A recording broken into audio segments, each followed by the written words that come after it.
ถึงขึ้น15 ค่ำเดือน12ข่าวสารการกุศลกำหนดพิธีทำบุญทอดกฐินมหาวิทยาลัยเชียงใหม่ประจำปีพุทธศักราช 2566 ตรงกับวันเสาร์ที่ 25 พฤศจิกายน 2566 ทอดถวายกับพระภิกษุสงฆ์ที่จำพรรษาท่วนไตรมาส ณ วัดฝายหิน ตำบลตุเทพ อำเภอเมืองเชียงใหม่ จังหวัดเชียงใหม่ 13:30 น. ตั้งขบวนแห่องค์กฐินและบริวารของมหาวิทยาลัยเชียงใหม่ขบวนแห่องค์กฐินและบริวารจากทุกคณะสถาบันสำนักและส่วนงานต่างๆพร้อมกันชมการแสดงของชมรมพื้นบ้านล้านนาสโมสรนักศึกษามหาวิทยาลัยเชียงใหม่ 14 นาฬิกาเคลื่อนขบวนแห่องค์กฐินและบริวารเข้าสู่วัดฝายหินมหาวิทยาลัยเชียงใหม่ประธานในพิธีจุดธูปเทียนบูชาพระรัตนตรัยถวายตาลปัตรใหม่แด่ประธานสงฆ์ไหว้พระสมาทานเบญจศีลสุมาครัวตาลโอกาสเวรตาลตามประเพณีล้านนาประธานในพิธีกล่าวนำถวายผ้ากฐินแด่พระสงฆ์น้อมนำผ้าไตรกฐินผ้าไตรคู่สวดวางบนผ่านแว่นฟ้าด้านหน้าพระสงฆ์อปโรกฐินประธานในพิธีถวายผ้ากฐินและรองประธานถวายผ้าไตรคู่สวดและบริวารกฐินผู้เกี่ยวข้องมีนายกสภามหาวิทยาลัยอุปนายกสภามหาวิทยาลัยกรรมการสภามหาวิทยาลัยอธิการบดีรองอธิการบดีผู้ช่วยอธิการบดีประธานกรรมการส่งเสริมมหาวิทยาลัยคณบดีผู้อำนวยการสถาบันสำนักศูนย์กองประธานสภาพนักงานมหาวิทยาลัยประธานสภานักศึกษามหาวิทยาลัยเชียงใหม่นายกสโมสรนักศึกษามหาวิทยาลัยเชียงใหม่ประธานคณะกรรมการกลางหอพักนักศึกษามหาวิทยาลัยตามลำดับต่อจากนั้นพระสงฆ์อนุโมทนากรวดน้ำรับพรเป็นเสร็จพิธีก็เป็นส่วนบุญส่วนกุศลการทำบุญทอดกฐินกับพระสงฆ์ที่จำพรรษาท่วนไตรมาสของวัดฝายหินตำบลตุเทพอำเภอเมืองเชียงใหม่จังหวัดเชียงใหม่25 พฤศจิกายนเวลา 13 นาฬิกาเป็นต้นไปณวัดฝายหินตำบลตุเทพอำเภอเมืองเชียงใหม่จังหวัดเชียงใหม่เชิญท่านร่วมอนุโมทนาร่วมทำบุญติดต่อสอบถามรายละเอียดเพิ่มเติมได้ที่หมายเลขมือถือ 0879152924 ได้ทุกวันเพิ่มบุญกุศลสูงยิ่งบุญทอดกฐิน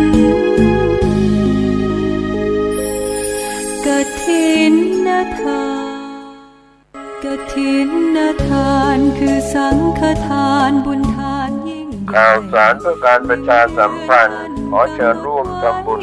ทอดกฐินสามัคคีทอดถวายณวัดเชตวันถนนท่าแพตำบลช้างม้อยอำเภอเมืองเชียงใหม่จังหวัดเชียงใหม่ตรงกับวันเสาร์ที่ 25 พฤศจิกายนพุทธศักราช 2566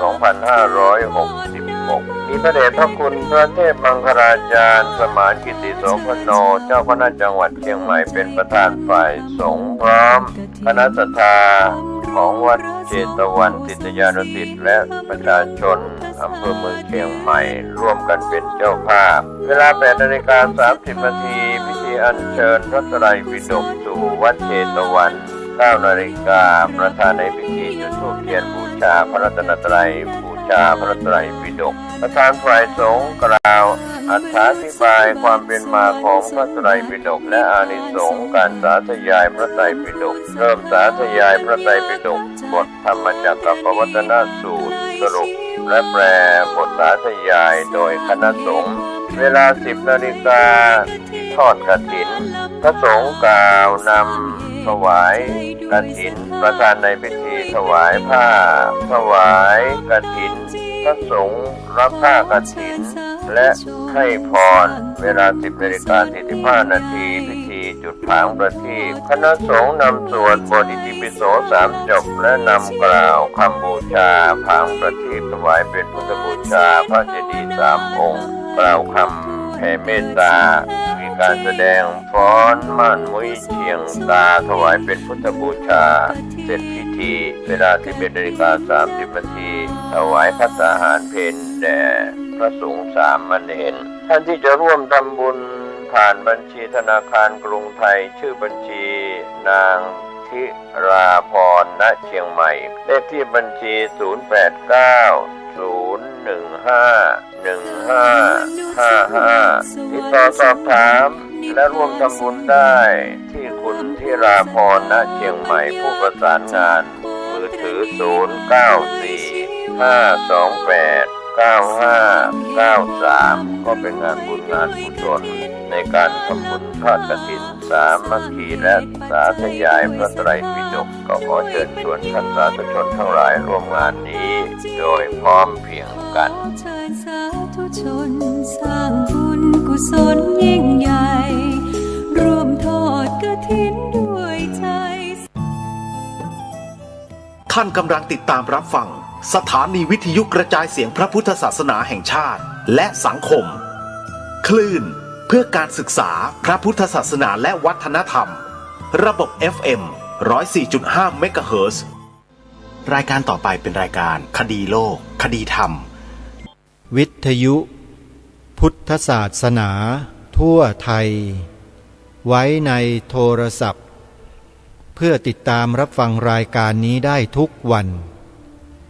และยังสามารถฟังรายการธรรมะสาระที่เป็นประโยชน์มากมายจากสถานีวิทยุพระพุทธศาสนาแห่งชาติ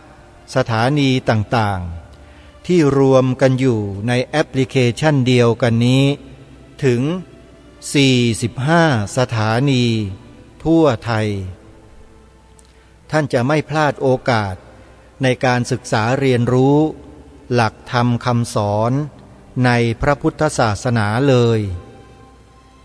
โดยเฉพาะเนื้อหาสาระที่ทางรายการคดีโลกคดีธรรมกำลังนำเสนออยู่นี้เป็นหัวใจที่สำคัญที่สุดของพระพุทธศาสนาของเราถ้าเราไม่มีการส่งเสริมสนับสนุนไม่มีการศึกษาเล่าเรียนไม่มีการสอนพระปริยัติธรรมแผนกบาลีแล้วเราจะคงพระศาสนาของชาติบ้านเมืองเราไว้ไม่ได้เลยคนที่อ้างคำสอนของพระพุทธเจ้าสเปะสปะก็จะเกิดขึ้นเต็มบ้านเต็มเมืองไปหมดนี่คือสิ่งที่มีความสำคัญมากเพราะฉะนั้นญาติโยมที่ฟังรายการคดีโลกคดีธรรมช่วงนี้ไม่ได้ฟังไม่รู้เรื่องขอให้ญาติโยมจงอดทนอีกนิดหนึ่งนะโยมนะเพราะเรื่องนี้เป็นเรื่องวิชาการล้วนๆเลยญาติโยมที่ไม่ได้มีประสบการณ์ศึกษาเรียนรู้พระบาลีมาก่อนก็จะฟังไม่ค่อยสะดวกเท่าไหร่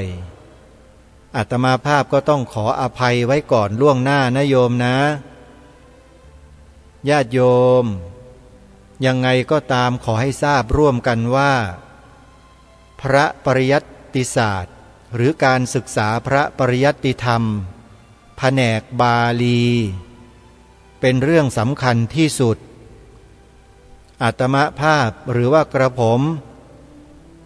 เห็นพูดจาแบบนี้ในรายการมานานเป็น10 ปีนับ10 กว่าปี20 ปีอย่าคิดว่าไม่ใส่ใจเรื่องนี้นะครับครูบาอาจารย์ผมเป็นคนใฝ่ศึกษาเรียนรู้ด้วยตัวเองผมไม่มีเวลาไปนั่งเรียนเหมือนอย่างครูบาอาจารย์ที่เรียนกันอยู่หรอกบุญวาสนามันน้อยก็เลยเรียนเองนะครูบาอาจารย์ที่เป็นผู้รู้อย่างพระอาจารย์มหาสมปองมุทิโตเป็นต้นท่านสอนผมทำตัวปทรูปสิทธิในครั้งแรกเรียนกับท่านอยู่2 ปีพอที่จะอ่านออกเขียนได้พอจะทำตัวเป็นบ้างก็ไปนั่งดูครูบาอาจารย์รูปอื่นแปลคัมภีร์ในพระไตรปิฎกโดยมีคัมภีร์อรรถกถาดีกาอนุดีกาโยชนาศรัทธาวิเศษทั้งหลายทั้งปวงเป็นเครื่องเคียงในการศึกษาเจาะแบบลึกแต่ละศัพท์แต่ละประโยคไปนั่งเรียนแบบนั้นอยู่อีก2 ปี จึงรู้โครงสร้างของประโยคพระบาลีในพระไตรปิฎกพอสมควรแต่ไม่ได้เชี่ยวชาญอะไรเลยแต่รู้โครงสร้างของการรักษาพระธรรมคำสอนของพระสัมมาสัมพุทธเจ้าว่าเขามีโครงสร้างในการรักษารูปศัพท์เนื้อหาสาระความหมายต่างๆเอาไว้อย่างไรรู้แบบนี้ครับไม่ได้รู้ว่าประโยคนี้เขาเดินยังไงแปลกลับยังไงแปลเป็นบาลียังไงไม่รู้หรอกครับรู้แต่โครงสร้างการทำประโยคการสร้างตัวอักษรหรือคำแต่ละคำศัพท์แต่ละศัพท์รู้อย่างนั้นพอมองเห็นครับว่าศัพท์หนึ่งศัพท์ที่เกิดขึ้นมาได้นั้นไม่ใช่เรื่องง่ายๆและการทรงไว้รักษารูปศัพท์รักษาถ้อยคำของศัพท์ความหมายของศัพท์อรรถาธิบายของศัพท์เอาไว้ได้นั้นไม่ใช่เรื่องง่ายครับไม่ใช่ใครๆก็จะใช้ภาษาของตัวเองประเทศตัวเองมารักษาคำสอนของพระพุทธเจ้าไว้ได้ไม่มีในโลกนะครับมีภาษาเดียวนะครับคือภาษาบาลีเท่านั้นนะครับเพราะฉะนั้นรายการคดีโลกคดีธรรมจึงเห็นความสำคัญของการศึกษาพระบาลีที่ทางวัดจากแดงวัดท่ามะโอวัดวิหารธรรมวัดเขาสนามชัยวัดไวยกูลถารามวัดโมลีโลกยารามวัดหาดใหญ่สิตารามวัดสมเด็จเหล่านี้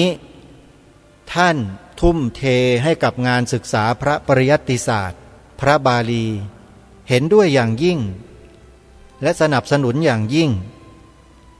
และถ้าใครก็ตามที่เป็นคฤหัสถ์ญาติโยมที่มีกำลังมีเงินมีทุนมีเงินเหลือเก็บเหลือใช้นะโยมถ้าต้องการจะได้บุญอย่างมหาศาลนะโยมนะโยมไปส่งเสริมการศึกษาพระสงฆ์สามเณรที่กำลังคร่ำวอดอยู่กับการศึกษาพระบาลีตามวัดเหล่านี้เถอะจะมีประโยชน์มากเลยที่เอ่ยไปเมื่อสักครู่นี้เป็นต้นนะเป็นต้นครับไม่ใช่ว่ามีแค่นี้นะโยมส่งเสริมเถอะพระพุทธศาสนาจะอยู่ได้เพราะการศึกษาแบบนี้นะโยมไม่ใช่อยู่ได้เพราะเราใส่บาตรทำบุญถวายสังฆทานไปขอหวยไปห่มผ้าพระพุทธรูปไปทำอะไรต่างๆอย่างนั้นไม่ใช่นะครับอันนั้นเป็นเพียงแค่กิจกรรมที่เราสร้างบุญเฉยๆแต่กุศลนั้นเกิดขึ้นยากกุศลจะเกิดขึ้นได้ก็ต่อเมื่อศึกษาให้เกิดความรู้ความเข้าใจในหลักธรรมคำสอนได้ถูกต้องอย่างแท้จริงแล้วนำมาปฏิบัติการปฏิบัติก็คือการนำมาพิจารณาภาวนาให้เกิดขึ้นในใจอย่างแยบคายด้วยโยนิโสมนสิการอันนี้สำคัญมากทางรายการเคยพูดกับท่านผู้ฟังว่าสำนักปฏิบัติธรรมที่ปฏิบัติถูกต้องตรงตามแนวของพระไตรปิฎกคำสอนของพระพุทธเจ้ามีไหมในประเทศไทยมีไหมตั้งแต่เริ่มก้าวแรกเลยมีไหมที่สอนน่ะมีที่ไหนล่ะวัดมหาธาตุยุวราชรังสฤษฎ์ที่นี่คือต้นกำเนิดท่านผู้ฟังทำไมจึงกล้าพูดแบบนี้กล้ายืนยันเพราะอะไรเพราะครูบาอาจารย์ที่วัดมหาธาตุบูรพาจารย์ที่สำนักวัดมหาธาตุแห่งนี้นี่แหละเป็นต้นแบบของปริยัติศึกษาหรือปริยัติศาสตร์ของประเทศของกรุงรัตนโกสินทร์ที่นี่เคยได้ฉายาว่าเป็นปักกศิลาของประเทศไทยนะวัดมหาธาตุเนี่ยโยมมีประวัติความเป็นมามากมายเลยถ้าใครอยากรู้ประวัตินะปลายเดือนธันวาคมเนี่ยที่วัดจัดงานฉลองสมโภชพระอาราม338 ปีตั้งแต่วันที่27ธันวาคมศกนี้พระพุทธศักราช2566เนี่ยนะฮะ27ธันวาคม2566ไปจนถึงวันที่2มกราคมศกหน้า2567จัดงาน7วัน7คืนงานเริ่มตั้งแต่บ่าย2 โมงเป็นต้นไปเลิก4 ทุ่มทุกวัน ใครสนใจที่จะมาศึกษาเรียนรู้สิ่งที่ทางรายการพูดไปเมื่อสักครู่นี้ว่าจริงหรือไม่จริงท่านมาดูได้เขาจะนำเอาประวัติศาสตร์ตั้งแต่อดีตของวัดเนี้ยว่าเป็นเมืองตักกศิลาในสมัยอดีตยังไงเขาจะมีบอร์ดนิทรรศการมีอะไรต่างๆให้เราดูกันเต็มไปหมดเลยทั้งวัดเลยอย่าพลาดโอกาสนะโยมนะ27 ธันวาคมปีนี้ไปจนถึงวันที่2 มกราคมปีหน้าและในงานเนี่ยมีการสวดมนต์ข้ามปีกันด้วยยิ่งใหญ่มากนะอาตมาภาพเองยินดีต้อนรับทุกท่านทุกคนนะโยมนะครูบาอาจารย์พระเจ้าพระสงฆ์นิมนต์นะครับ27 ธันวาคมนะครับศกนี้เป็นต้นไปวัดมหาธาตุยุวราชรังสฤษฎ์จัดงานสมโภชพระอาราม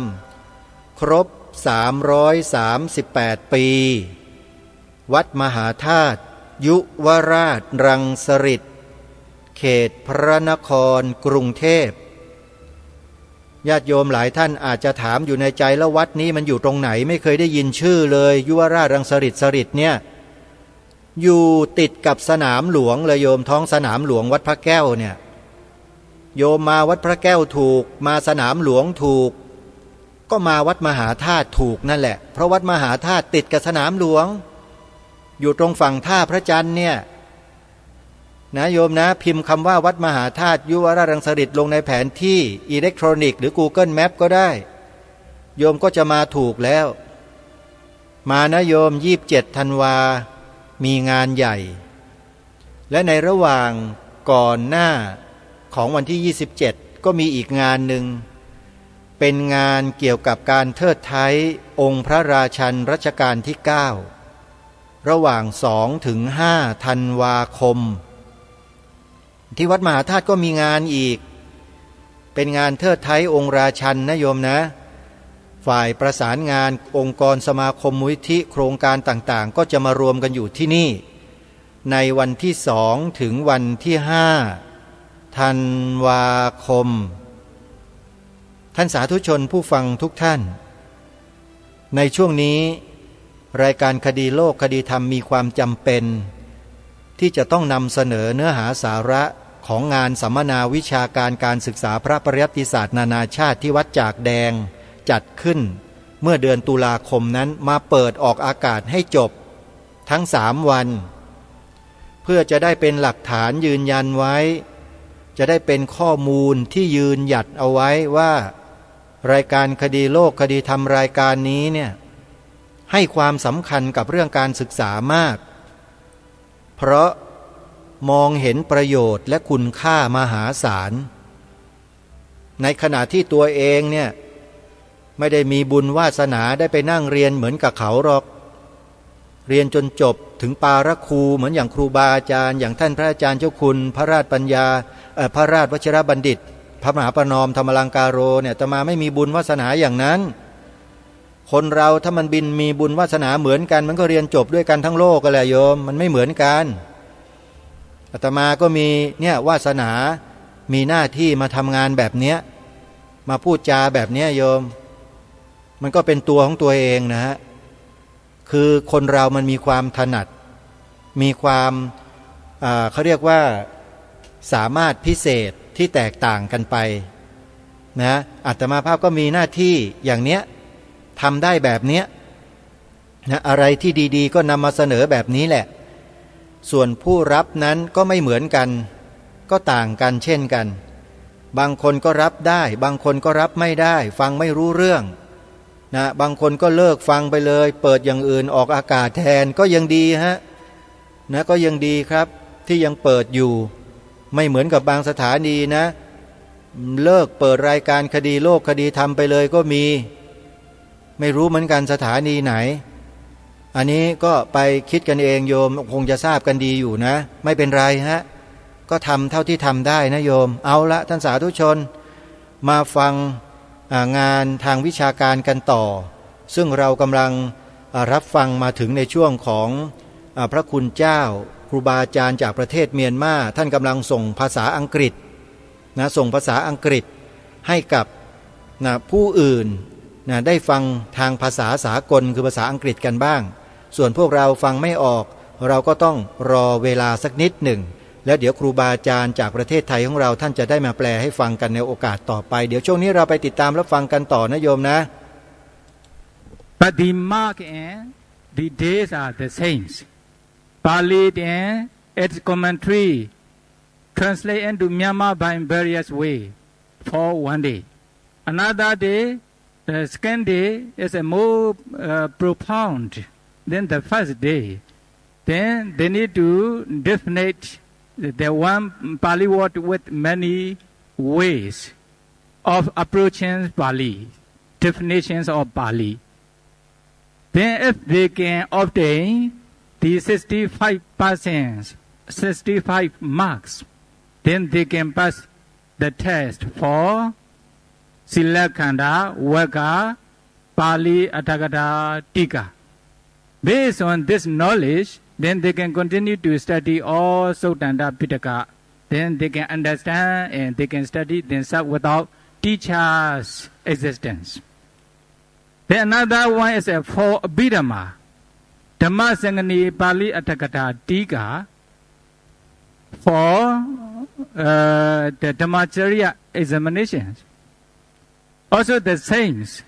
but the different level of approaches and studyings. By ways of grammar, by ways of Abhidhamma, by ways of like the Patthana, etc. Is it?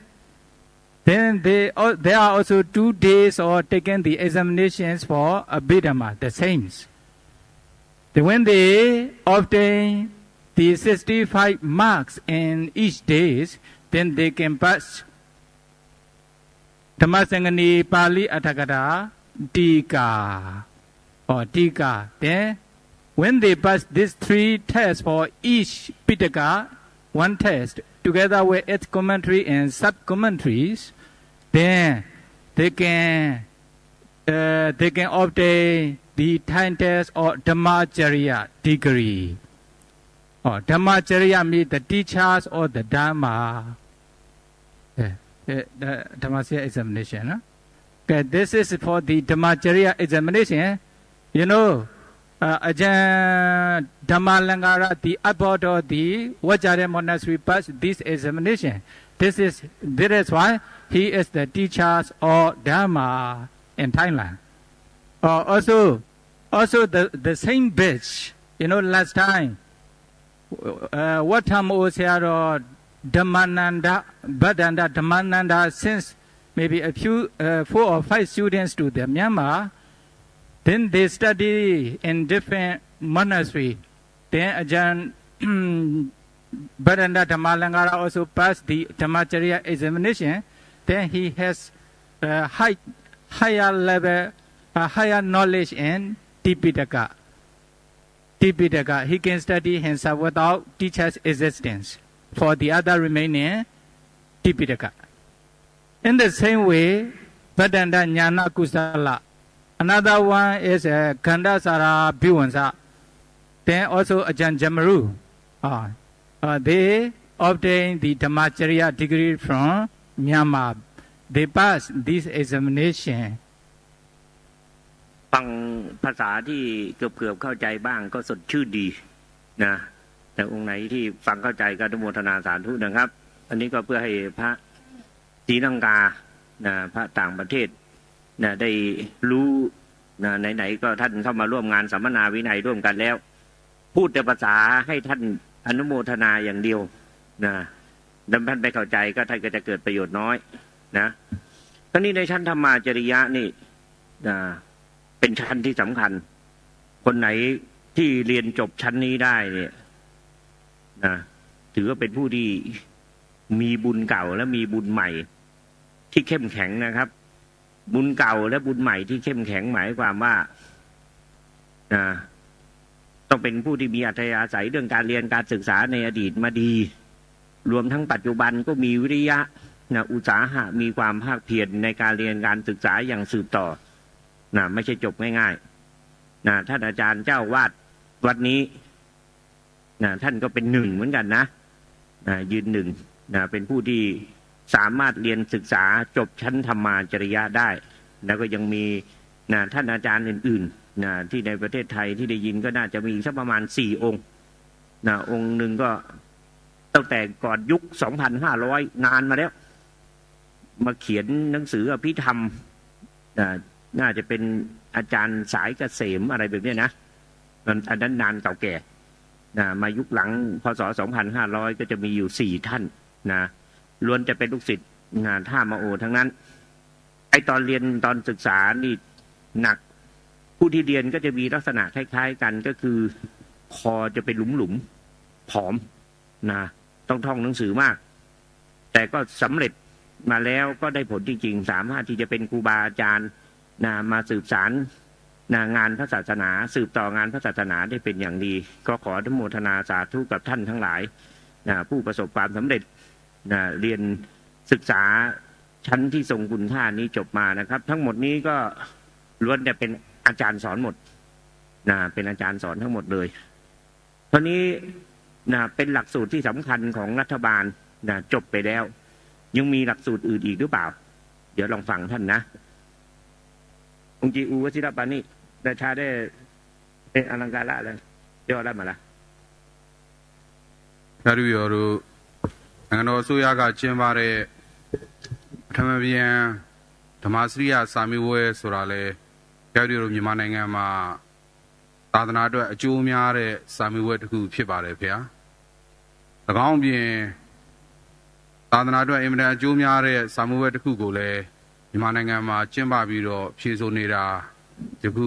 နှစ်ပေါင်း80ကျော်ရှိပါပြီဖေ။၎င်းစာမေးပွဲကတော့ဒီလိုမြန်မာနိုင်ငံမှာတာမဏေကျော်စာမေးပွဲလို့ခေါ်တဲ့အမျိုးသားအသင်းတွေကနေဥဆောင်ကျင်းပတဲ့သာသနာလင်္ကာရစာမေးပွဲပဲဖြစ်ပါတယ်ဖေในชั้นของรัฐบาลเป็นชั้นที่เป็นการเรียนการศึกษาที่สุดยอดดีเปิดกว้างสำหรับพระภิกษุและสามเณรก็จริงนะครับแต่ก็ในระบบการเรียนการศึกษาของเอกชนในประเทศพม่าที่ดีและมีอุปการะมากต่อการเรียนการศึกษาในชั้นของรัฐบาลและในการท่องพระไตรปิฎกยังมีอยู่นะครับชื่อว่าหลักสูตรสามเณรลาลังการะนะครับเปิดหลักสูตรนี้มาก็ประมาณ70 กว่าปีแล้วครับ၎င်းသာသနာလင်္ကာရတာမဏေကျော်စာမေးပွဲကိုဖျားရရောများကျေးဇူးတော်ရှင်ဘာသာရိကအကျမ်းပြုအမရဗုဒ္ဓမဟာကန္နာအောင်ဆရာတော်ဘုရားကြီးစတင်စီမင်းရေးဆွဲတည်ထောင်ကျင်းပခဲ့တာပါဗျာนะครับสำหรับหลักสูตรนี้เนี่ยตั้งชื่อนะครับว่าเป็นสามเณรลาลังการะแต่ในเบื้องต้นนั้นเนี่ยพระเถระทั้งหลายเนี่ยไม่เห็นด้วยนะจะใช้ว่าหลักสูตรไม่เห็นด้วยก็ได้นะครับชื่อว่าหลักสูตรไม่เห็นด้วยเพราะว่าหนังสือที่ใช้เรียนเนี่ยนะครับหนังสืออังคุตรนิกายทั้งหมดวินัยปิฎกทั้งหมดธรรมบทแถมผู้ที่จะเรียนนี่ต้องมีพื้นฐานอภิธรรมมีพื้นฐานคัมภีร์ไวยากรณ์ใหญ่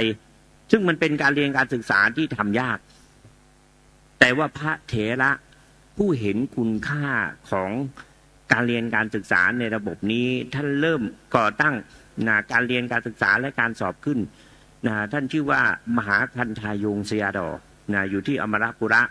เป็นวัดที่ท่านอาจารย์เจ้าอาวาสวัดนี้เคยไปเรียนอยู่ที่นั่นท่านจึงได้เก่งพิเศษไม่ใช่เก่งธรรมดานะครับมันจะมีเก่งธรรมดาเก่งพิเศษที่สุดนะครับท่านไปอยู่วัดนั้นได้หลักการเรียนการศึกษาวิธีการสอนที่ดีท่านจึงเป็นบุคคลที่มีคุณภาพสามารถที่จะเรียนจบชั้นธรรมาจริยะซึ่งเป็นชั้นที่ยากมากได้อย่างง่ายบ้างไม่ง่ายบ้างนะครับแต่ว่าท่านก็จบมาแล้วมาทำงานอยู่ในที่นี้ก็ถือว่าหลวงพ่อที่อยู่ในชั้นนี้อยู่ในวัดนี้นะครับมหาคันธายงเสียดอเนี่ยเป็นหลวงพ่อที่มีอุปการะมากต่อวงการเรียนการศึกษาในประเทศพม่าแม้กระทั่งผมเองหรือพระภิกษุที่เรียนจบมาหลักสูตรของท่ามโอหาดใหญ่ก็ล้วนจะเป็นศิษย์เหลนศิษย์หลนท่านทั้งนั้นนะครับเพราะว่าเวลาจะเรียนก็จะต้อง ผู้ที่จะเรียนคัมภีร์ปัทรูปสิทธินะให้เข้าใจดีก็จะเป็นที่ต้องมีปัทรูปสิทธิภาษาฎีกาหนังสือที่ท่านเขียนขึ้นมีชื่อว่าภาษาฎีกาพระเถระรูปนี้นี่นะเป็นพระเถระที่ทุ่มเทต่อการเรียนการศึกษาในชีวิตของท่านนะสอนหนังสือจนวันสุดท้ายแล้วมรณภาพนะสิ่งที่ท่านมอบไปให้อีกอย่างนอกจากสมบัติคือหนังสือที่ทรงคุณค่านะจำนวนมากนะหนังสือภาษาฎีกามีทุกคัมภีร์นะครับในวินัยปิฎกสุตตันตปิฎกอภิธรรมปิฎกและคัมภีร์พื้นฐานพระไตรปิฎกนะทั้งหมดที่เขียนด้วยนะเขียนอธิบายนะเป็นหนังสือภาษาฎีกานอกจากหนังสือแล้วท่านยังมอบไปอีกอย่างหนึ่งคือจิตวิญญาณของการทำงานนะจิตวิญญาณของการทำงานศาสนาพระเถระทั้งหลายเมื่อระลึกนึกถึงในทุติยสัทธรรมสัมโมสสูตรแล้วต้องระลึกถึงการทำงานของท่านแน่นะในทุติยสัทธรรมสัมโมสสูตรนะพระผู้มีพระเจ้าพูดถึงเหตุแห่งความเจริญความตั้งมั่นแห่งพระสัทธรรมความไม่เรือนหายความไม่อันตรธานไว้5ประการว่าภิกษุในธรรมวินัยนี้เป็นผู้เรียนนะพระพุทธพจน์นะมีองค์9สุตตะเคยยะมาโดยพิสดารด้วยตนเองแล้ว2ก็สอนพระปริยัติสอนหนังสือสอนพระไตรปิฎกให้แก่กุลบุตรรุ่นหลังโดยพิสดาร3ท่านได้แสดงนะความรู้ความเข้าใจในพระพุทธพจน์ในพระไตรปิฎกให้แก่กุลบุตรรุ่นหลังนะทั้งภิกษุสมณเณรโดยพิสดาร4ท่านเป็นผู้สาธยายพระพุทธพจน์พระไตรปิฎกโดยพิสดาร5ท่านเป็นผู้ไข้ควรอัดนะแห่งพระพุทธพจน์พระไตรปิฎกโดยพิสดารเหมือนกันฟังสั้นๆคือหน้าที่ของพระเถระที่จะสืบต่องานพระศาสนาจากรุ่นหนึ่งไปสู่อีกรุ่นหนึ่งก็คือเรียนสอนแสดงสาธยายคิดเรียนสอนแสดงสาธยายคิดโดยพิสดารพระเถระที่มีปณิธานแบบนี้เท่านั้นจึงจะสามารถสืบทอดงานพระศาสนาจากรุ่นหนึ่งไปสู่รุ่นหนึ่งได้อย่างเข้มแข็งหลวงพ่อรูปนั้นนะครับธรรมดาแล้วในประเทศพม่าอาศัยความเคารพต่อพระมหาเถระจะไม่เรียกชื่อนะครับจะเรียกว่าหลวงพ่อคันธายงสยาดอมหาคันธายงสยาดอแต่ผมว่าเรียกก็ไพเราะดีเหมือนกันนะไม่ได้ชื่อเดิมท่านหรอกเป็นชื่อที่เอามาใช้บวชเฉยชื่อว่าหลวงพ่อชนากาพิวังศักดิ์นะครับဖြတ်ရတော့ဒီသာသနာလင်္ကာရစာမေးပွဲကျင်းပတာယခုဆိုရင်ကျင်းပခဲ့တာနှစ်ပေါင်း85နှစ်ရှိပါပြီဗျာအရင်နှစ်ပေါင်း40လောက်ကတော့ကိုရင်နေရှင်သာမဏေတွေကိုပဲဖြေဆိုခွင့်ပြုပါတယ်နောက်ပိုင်းနှစ်30ဝန်းကျင်ကတော့ဒီစာမေးပွဲဟာသာသနာအတွက်အင်မတန်မှကျေးဇူးများတယ်ရှင်သာမဏေပဲဖြစ်ဖြစ်ယဟန်ဖြစ်ဖြစ်သီလရှင်တွေပဲဖြစ်ဖြစ်သင်ယူမယ်ဆိုရင်အကျိုးများတယ်ဆိုပြီးတော့ယဟန်တော်တွေလည်းဖြေခွင့်ပေးတယ်သီလရှင်ဆရာလေးတွေလည်းဖြေခွင့်ပေးတယ်အဲ့ဒီလိုဖြေဆိုပြီးတော့ကြည်ကြဲပြန့်ပြန့်ကျင်းပပြုလုပ်နေပါတယ်ဗျာหลักสูตรการเรียนการศึกษาที่ทรงคุณค่านี้เปิดมาทั้งหมด75ปีเมื่อเริ่มต้น40ปีแรกจะอนุญาตให้สามเณรเล็กๆที่มีอายุยังไม่เกินเท่านั้นที่สามารถเข้าเรียนและสอบได้หลังจาก40ปีแรกมาคือช่วงประมาณ35ปีพระเถระไข้ควรใหม่ขนาดเนรเล็กๆเรียนแล้วยังเก่งได้แต่พระภิกษุเรียนแล้วทำไมยังจะไม่เก่ง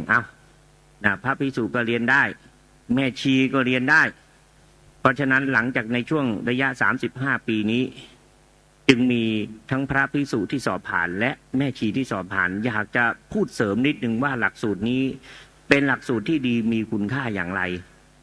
หลวงพ่อผู้ทรงพระไตรปิฎกรูปที่4ท่านชื่อว่าหลวงพ่อพัทธันตะสุมังคลาลังกาละท่านเคยเป็นสามเณรเรียนศึกษาจบอยู่ที่วัดนี้เหมือนกันวัดเดียวกับท่านอาจารย์เจ้าอาวาสวัดนี้นั่นแหละเป็นลูกศิษย์ของที่นั่น เมื่อท่านเรียนจบแล้วนะท่านก็เดินทางมาอยู่ที่วัด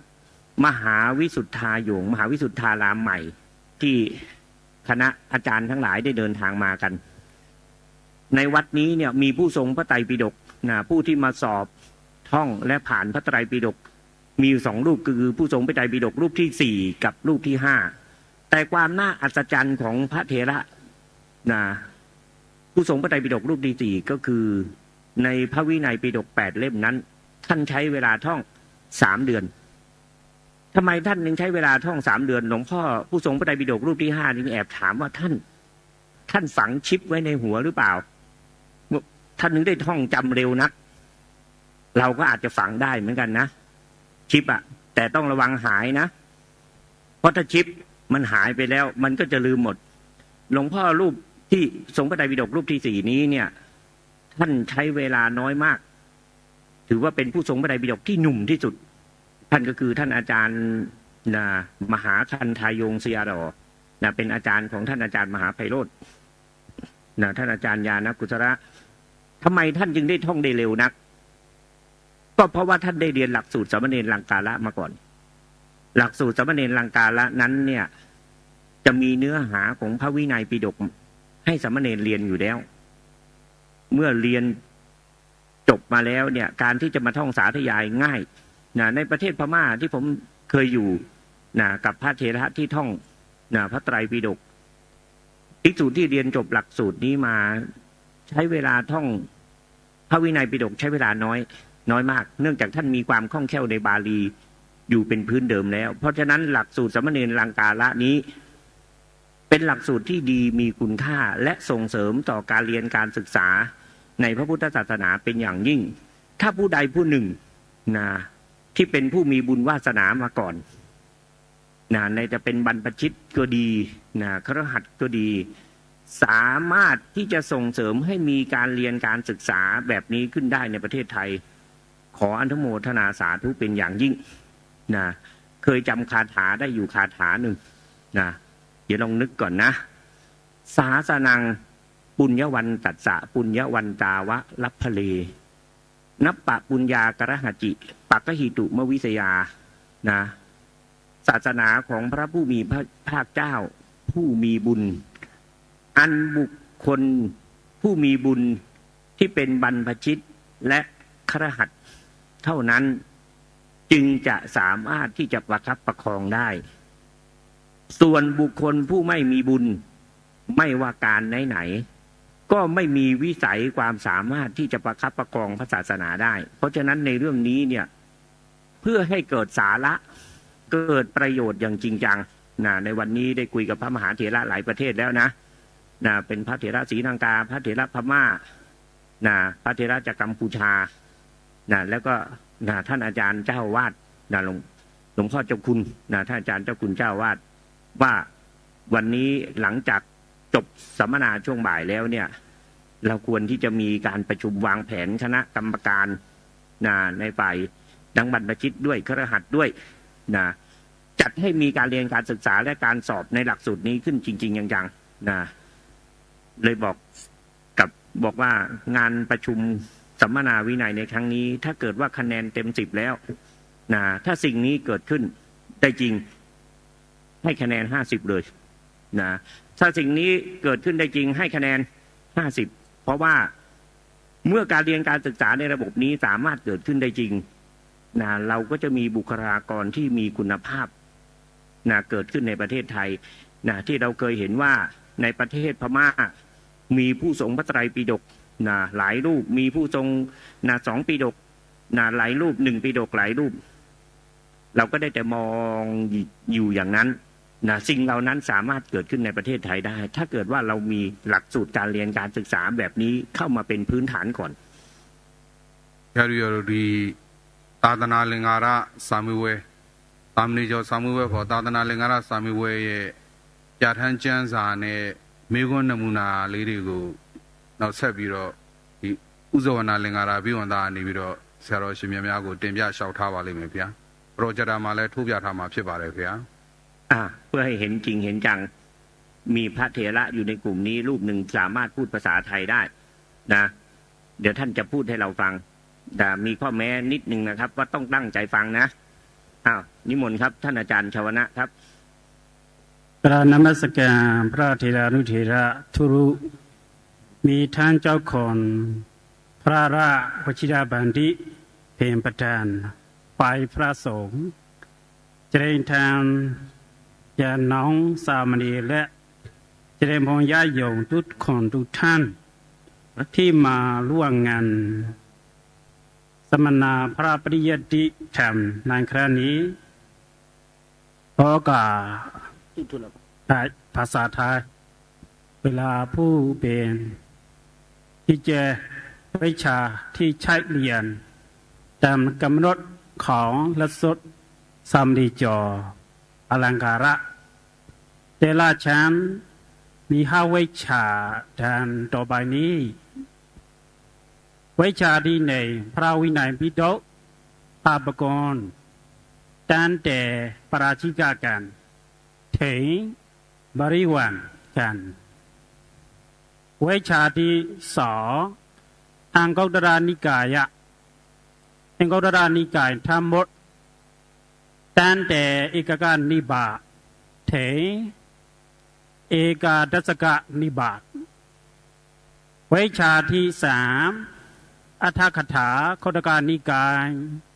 ธรรมบททั้งหมดตั้งแต่ยมกาวกะถึงพระมณาวกะรวม26วรรควิชาที่4ไวยากรณ์มีการบีสายกัจจายนะได้แก่การบีกัจจายนะปรากรงการบีบรารูปสิทธิการบีบราวิจาอันนี้เป็นสำคัญที่สุดต้องท่องจำเลยครับการบีไวยากรณ์สายมกลานะและการบีสัทธานิติทั้งสามมาลามีสัทธานิติสุตตมาลาสัทธานิติบรามาลาและสัทธานิติธาตุมาลาตามทรงควรวิชาที่5อภิธรรมได้แก่อภิธรรมทสังฆะอัฏฐกถาพร้อมด้วยอภิธรรมทวิภาวินีติกาภาษาเมียนมาเรียกว่าติกาจอได้เป็นต้องท่องจำตัวใหญ่เป็นสำคัญที่สุดการมีอธิบายอภิธรรม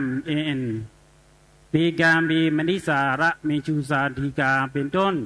ตามทรงควร3รัฐชั้นที่1ในจุดวิชาภิพระวินัยปิฎกได้แก่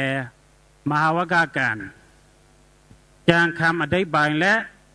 แปลเนื้อหาคาถาในมหาวัคทำแปลโดยพยัญชนะทำแปลโดยอคส6ข้อ2วิชาพระสักดันดาบิดกอังคุตระนิกายได้แก่เอกกนิบาตดุกานิบาตและติกานิบาตจำคำอธิบายและแปลเนื้อหาคาถาในมหาวัคทำแปลโดยพยัญชนะทำแปลโดยข้อสอบ6ข้อ3วิชาอัฏฐกถาคุตกานิกายธรรมบทได้แก่ยมกาวกะและอัปมาดาวกะ2วรรคจำคำได้บายและแปลเนื้อหาคาถาในอัฏฐกถาคุตกานิกายธรรมบททำแปลโดยพยัญชนะทำแปลโดยออกข้อสอบ6ข้อที่จุดวิชาไวยากรณ์ได้แก่สันติการนามการการกการอัคยาดการและกิดาการที่สอบคล้องกับการมีพระวินัยปิฎกมหาวกะสำหรับ กิจกันมีการแยกแทะปัจจัยอาคาวแทะเลงคณะการกะไม่มีการแสดงรู้วิเคราะห์ไม่มีการสำเร็จรู้จากกิจเช่นกัจฉันดอมาจากกมุทะกระไดมีอวาบายเป็นปงเลงเป็นกัจฉันดาดิกนะเป็นกัตุการกะปัจจุวิชาพิธรรมได้แก่อภิธรรมตาสิงหะอัฏฐกถาและอภิธรรมตาวิภาวินิดีกาภาษาเมียนมาเรียกว่าดีกาจอหาองค์ธรรมในมหาวกะบาลีเองก็ดานิกายะบาลีอัฏฐกถาธรรมบทโดยความเป็นจิตจิตสิและปกิณกสิงหะมีเวทนาสิงหะเป็นต้นข้อสอบ2 ข้อสำระชั้นที่2.1 วิชาพระวินัยบิดกได้แก่จุลวกการและบริวารการจางคำอธิบายและแปลเนื้อหาคาถานานจุลวกการและบริวารกันทำแปลโดยเบียชนะทำแปลโดยอัดข้อสอบ6 ข้อ2.2 วิชาพระโสดันดาปิฎกอิงคดรานิกายได้แก่จตุการนิบาตปัญจการนิบาตและชกการนิบาตจางคำอธิบายและแปลเนื้อหาคาถาในอิงคดรานิกายได้แก่จตุการนิบาตปัญจการนิบาตและชกการนิบาตทำแปลโดยพยัญชนะทำแปลโดยอัดข้อสอบ6 ข้อ2.3 วิชาอัตถกถาคตกานิกายธรรมบทได้แก่จิตาวกะเถสันดาวกะรวม ท่านสาธุชนผู้ฟังทุกท่าน เวลาของรายการมาสู่ช่วงสุดท้ายแล้ว จึงขอตัดสัญญาณมาที่ผู้ดำเนินรายการมาสรุปช่วงท้ายเล็กน้อยแล้วเดี๋ยวเรามาฟังต่อเนื่องในวันพรุ่งนี้ต่อไปในช่วงที่เรากำลังฟังอยู่นี้เป็นพระเถระที่มีนามว่าพระมหาชวนาลังการาภิวังสะผู้มีความเชี่ยวชาญในเรื่องของหลักสูตรอลังการะของประเทศเมียนมาท่านกำลังนำเสนอชั้นการศึกษาต่างๆตั้งแต่ปีแรกไปจนกระทั่งถึงปีสุดท้ายหลักสูตรแรกไปจนกระทั่งถึงหลักสูตรสุดท้ายเลยจะสังเกตว่าที่ประเทศพม่านั้นเขาไม่ได้เริ่มเรียนที่ตัวไวยากรณ์แต่เขาจะแปลพระไตรปิฎกที่เป็นพระวินัยที่เป็นพระสูตรที่เป็นอภิธรรมมัทธสังคหะทั้งอัตถกถาและอภิธรรมมัทธวิภาวินีดีกาแล้วจึงจะขึ้นสู่ศรัทธาวิเศษคือการเรียนปริยัติในส่วนของการเรียนไวยากรณ์โดยเฉพาะเรียนเรื่องของปทรูปสิทธิสัทธานีติเป็นหลักนี่คือหลักสูตรที่เราฟังกันคร่าวๆในเบื้องต้นโดยพระมหาเถระรูปนี้ซึ่งยังไม่จบแต่เวลาของรายการหมดซะก่อนก็คงจะยกยอดไปฟังในวันพรุ่งนี้คิดว่าวันพรุ่งนี้เนื้อหาสาระของวันที่14ตุลาคมในช่วงบ่ายวันพรุ่งนี้เราจะได้ฟังกันจนจบแล้วก็จะเข้าสู่ช่วงค่ำก็น่าสนใจเหมือนกันนะเป็นพระภิกษุสงฆ์จากประเทศไทยของเราที่ท่านมานำเสนอแนวคิดแนวทางในการศึกษาพระบาลีในประเทศไทยของเราให้พวกเราได้สดับรับฟังกันขอบอกว่าเข้มข้นน่าสนใจมากแล้วเดี๋ยวเรามาติดตามรับฟังกันในวันพรุ่งนี้ในวันต่อไปนะฮะวันพรุ่งนี้ยังเหลือ คลิปเสียงจากช่วงบ่ายอีกหนึ่งช่วงเดี๋ยวเรามาฟังเป็นการปิดท้ายกิจกรรมในช่วงบ่ายของวันที่14ตุลาคม2566โดยพร้อมกันอีกวันหนึ่งแล้วก็จะนำเข้าสู่วันในช่วงค่ำของวันที่14กันต่อไปวันนี้เวลาของรายการหมดลงแล้วต้องขอสมมุติยุติไว้แต่เพียงเท่านี้พบกับรายการได้ใหม่ในวันต่อไปขอความสุขความสวัสดีในธรรมแห่งองค์สมเด็จพระบรมศาสดาสัมมาสัมพุทธเจ้าจงปรากฏเกิดมีขึ้นในจิตใจของท่านผู้ฟังทุกท่านทุกคนเทินขอเจริญพรกล้าคิดก็ต้องกล้าทำอย่ากลัวถ้าทำความดีเป็นศึกษาปัญหาให้ทันท่วงทีเมืองไทยจะพัฒนากว่านี้รายการดีๆคดีโลกคดีธรรมขอรำพันบรรยายความคิดเครื่องหมายแห่งสีทั้งสามงามถนัดขาวคือบริสุทธิ์สีสวัสดิ์หมายพระไตรรัตน์และธรรมะคุ้มจิตไทยแดงคือโลหิตเราใสซึ่งยอมสละได้เพื่อรักษาชาติศาสนาน้ำเงินคือสีโสภา